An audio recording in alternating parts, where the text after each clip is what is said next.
ডিপোগুলোর খোঁজ নেব। আমাদের সহকর্মী আমির হোসেন স্মিথ আছেন নারায়ণগঞ্জে। আজ যদিও সাপ্তাহিক ছুটির দিন, তারপরেও তো ডিপোগুলো আসলে খোলা রাখারই সিদ্ধান্ত নেওয়া হয়েছে। ডিলাররা ডিপো থেকে চাহিদা অনুযায়ী তেল পাচ্ছেন কিনা একটু বিস্তারিত করে জানাবেন স্মিথ। বৃষ্টি, আসলে ডিলাররা তেল পাচ্ছেন এইটি বলা যাবে না, তবে তেল পাচ্ছেন, অর্থাৎ তারা যে প্রতিদিন যে ডিউ কাটছেন সেই ডিউর আলোকে তারা ডিপোগুলো থেকে তেল দেওয়া হচ্ছে বলে আমাদেরকে জানানো হচ্ছে। আমরা নিজেরাও সরজমিনে এসে যেটি দেখতে পাচ্ছি যে কিছুক্ষণ পরপরই কিন্তু এই আমি যমুনা ডিপোর সামনে আছি, সেখান থেকে গাড়ি বের হয়ে যাচ্ছে এবং পাশেই মেঘনা ডিপো থেকেও আমরা দেখছি যে তেল বের হচ্ছে।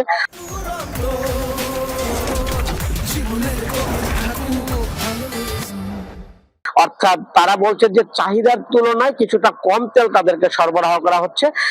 ডিলাররা তেল পাচ্ছেন, তবে এজেন্ট যারা আছেন তারা কোনো তেল পাচ্ছেন খুবই কম, এবং যে কারণে দীর্ঘ লাইন, অর্থাৎ ডিপোগুলোর সামনে কিন্তু ট্যাঙ্কলরির যে দীর্ঘ লাইন সেটি অপেক্ষা করছে। এখানে যারা চালক তারাও আছেন, যখনই ডাক পড়বে তখনই তারা এই তেলের জন্য অপেক্ষা করছেন, তারা যাবেন। অর্থাৎ আমাদেরকে যেটি জানানো হয়েছে যে এই 20% কম, অর্থাৎ চাহিদার তুলনায় 20% করে কম ডিপো থেকে তেল সরবরাহ করতে হচ্ছে, যাতে সারা কেউ বঞ্চিত না হয় সেই ব্যবস্থা ডিপো থেকে একটি শৃঙ্খলা ভাবে নেওয়া হয়েছে। অর্থাৎ নারায়ণগঞ্জে যে 4টি ডিপো আছে, পদ্মা, মেঘনা, যমুনা, এই 4টি ডিপো থেকেই কিন্তু আজ তেল সরবরাহ করা হচ্ছে। বৃষ্টি, শুনছিলাম আমরা। ধন্যবাদ জানাচ্ছি স্মিথ আপনাকে। এ পর্যায়ে আমরা খুলনায় যাব। দেখতে পাচ্ছি সহকর্মী প্রবীর বিশ্বাস অনেকক্ষণ যাবত অপেক্ষা করছেন। প্রবীর, ডিপোতে তো বিজিবি মোতায়েন করা হলো, এখনকার পরিস্থিতি সম্পর্কে জানাবেন এবং জ্বালানি সরবরাহ ঠিকঠাক হচ্ছে কিনা তাও জানতে চাই। বৃষ্টি, আপনাকে বলে রাখি, গত 2 সপ্তাহ আগে থেকে কিন্তু সাপ্তাহিক ছুটি শুক্রবার এবং শনিবার 2 দিনই কিন্তু ডিপো থেকে ডিলারদের তেল সরবরাহ করা হচ্ছে। এবং আরও একটা জিনিস বলে রাখি, খুলনা দৌলতপুরে যে 3টা ডিপো রয়েছে, পদ্মা, মেঘনা, যমুনা, এই 3টা ডিপো থেকে খুলনা বিভাগের 10টি জেলা সহ বৃহত্তর ফরিদপুরের, অর্থাৎ গোপালগঞ্জ, ফরিদপুর, শরীয়তপুর, মাদারীপুর এবং রাজবাড়ী, এই 5টি জেলা অর্থাৎ মোট 15টি জেলার তেল সরবরাহ করা হয় শুধুমাত্র এই অঞ্চল থেকেই। সে কারণে দীর্ঘ লাইন, তেলের সংকট রয়েছে। আপনাকে বলি, সকাল থেকে যারা তেল নিতে এসেছে, যাদের চাহিদা রয়েছে, ধরেন যে গাড়িগুলো রয়েছে ট্যাঙ্ক লরি, 13,000 লিটার ধারণ ক্ষমতা, 13,500 লিটার ধারণ ক্ষমতা কিংবা 9,000 লিটার ধারণ ক্ষমতা,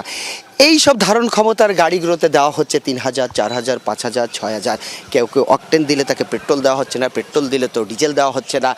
এমন একটা পদ্ধতির মধ্য দিয়ে তারা যাচ্ছে এবং এখান থেকে যখন ফিরে যাচ্ছে পাম্পগুলোতে, যে তেলটা যখন পাম্পে দেওয়া শুরু করছে সেটা কিন্তু 1-2 ঘন্টার ভিতর শেষ হয়ে যাচ্ছে, অর্থাৎ পাম্প আবার বন্ধ হয়ে যাচ্ছে। আমরা আসার সময় কয়েকটি পাম্প লক্ষ্য করেছি, 2টি পাম্প একেবারেই বন্ধ, যেখানে তেল সরবরাহ করা হচ্ছে না, আর একটিতে দীর্ঘ লাইন। যারা এখানে তেল নিতে এসেছে আমরা একটু তাদের সঙ্গে কথা বলবো যে কি অবস্থা, বলেন তো, কখন এসেছেন, কি বলেছেন ডিপো মালিক, ডিপো থেকে আপনাদের? আমি আজ 3 দিন ধরে গাড়ি নিয়ে খুলনা ডিপোতে আসি। আমাদের এজেন্ট ব্যবসায় আমাদের কোনো তেল দেওয়া হচ্ছে না, তো গাড়ি ঘোড়া নিয়ে বসে আছি, কখন তেল দেয় অপেক্ষায় আছি আর কি। অপেক্ষায় আছেন। আমরা শুনছিলাম বৃষ্টি, সকলেই কিন্তু অপেক্ষা করছে। এখানে যতগুলো গাড়ি আছে, কেউ 2 দিন আগে, কেউ সকালে, সবাই প্রত্যাশা রয়েছে তেল পাবে, যে তেলটা তারা গ্রাহককে দেবে। সেটি আসলে যত সময় পর্যন্ত পর্যাপ্ত তেল দেওয়া না হয় তত সময় পর্যন্ত এই সংকটের সমাধান হবে না। বৃষ্টি, শুনছিলাম আমরা। ধন্যবাদ প্রবীর।